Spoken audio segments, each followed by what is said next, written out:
So you're not getting anywhere with the medical system. You're still in pain, frustrated, overwhelmed. And maybe you're like 99% of the women that I chat with who are willing to try practically anything to get rid of their pain.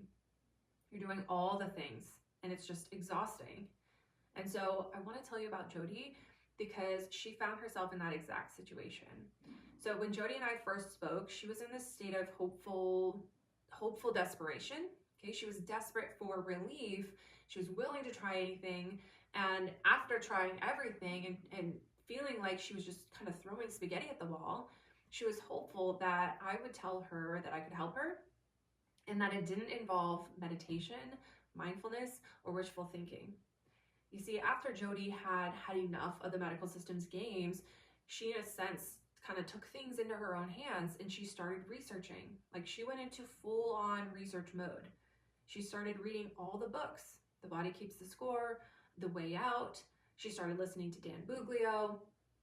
And the first time that she heard about all this stuff about the nervous system, about her body just being stuck in this fight or flight response, suggesting that was the reason she was still in pain, she kind of brushed it off and didn't really want to take it seriously because she just couldn't see how it was possible that her pain was just all in her head or all in her mind. But the more that she heard about it, eventually she started to question herself and question, what if this is all stress? Maybe I should give this a try because what if? Because I want to make sure that I'm doing everything I can do because I just can't live like this, right? So she started meditating and doing all the relaxation drills and breathing drills and vagus nerve stuff.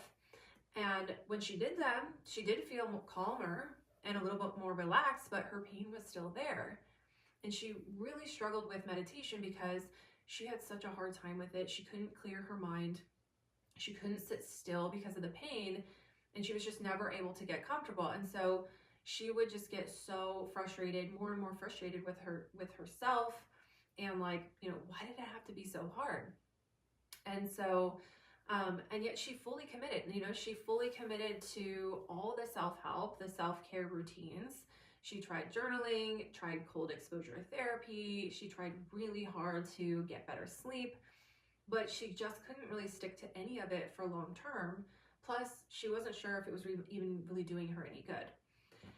And so, she even tried pain reprocessing therapy, went through the whole Curable app, and maybe you know what I'm talking about, doing all the mind tricks, right? The distraction therapy, the mantras and affirmations, trying to tell her brain that she's safe, that there's no injury, doing all the visualizations and attempting to view her pain as a neutral sensation.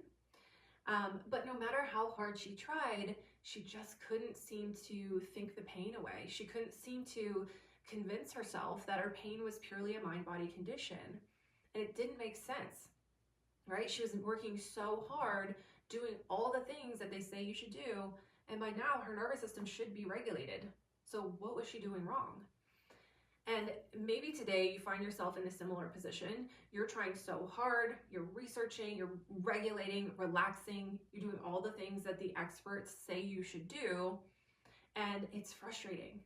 And I'll tell you the same thing that I told her, and that is that you are not doing anything wrong. It makes sense to me that you feel like a failure. Like, why can't I seem to figure this out like everyone else has? I understand how hard you're trying. You're not lazy. I mean, you have to work 10 times as hard just to get out of bed in the morning and take a shower and go to work and survive. Survive the day with a fake smile. The whole time faking being well and feeling like a shell of your former self. But no one sees that. No one knows how hard you're trying because you are fighting for your life, for your independence. And so, yeah, you're going to try anything and everything, whatever it takes. Even the airy-fairy mind tricks, if it works. But let's be honest, it still hurts. Even when the woo-woo stuff doesn't work, it still feels like a failure. Now, here's the thing. If meditation and mindfulness and wishful thinking really was the best way to treat your pain, everyone who tried those nervous system regulation and pain reprocessing methods would be better by now. And we know that's not the case. And they wouldn't be booking calls to talk to me, asking and praying that I can help them with something different. In fact, that's probably why you're here, because you're hopefully desperate for a different, more effective solution. So all these people talking about pain reprocessing therapy and regulating your nervous system, are they wrong? No.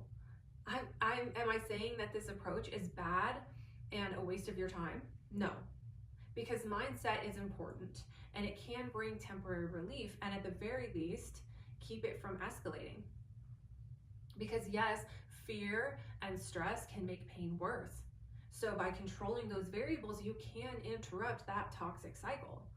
But the mindfulness and the regulating techniques are controlling your reaction to the pain, not the pain itself, right? They're momentarily pulling you out of that fight or flight response, but they're not addressing the overactive pain pathways that keep triggering that response in the first place.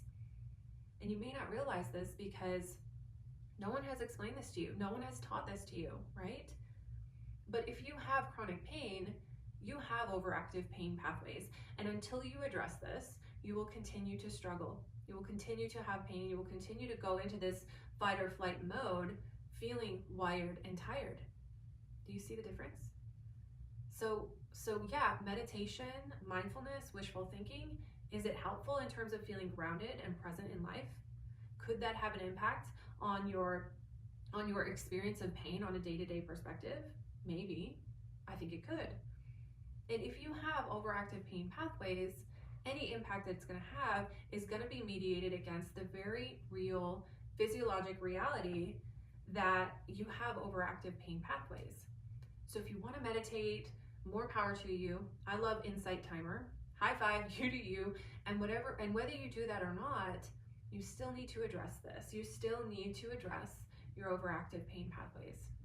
And the way that we do that is not by trying to activate the vagus nerve or by somatic tracking or meditation, journaling, rehashing your traumatic pasts, doing ice baths or graded exposure, or even desensitization.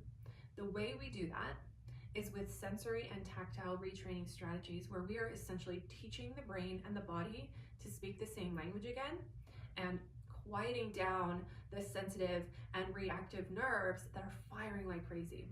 And so that is what I help my clients do, is bringing in this huge missing piece of the puzzle that the outdated medical system continues to be ignorant about, and making that the focus.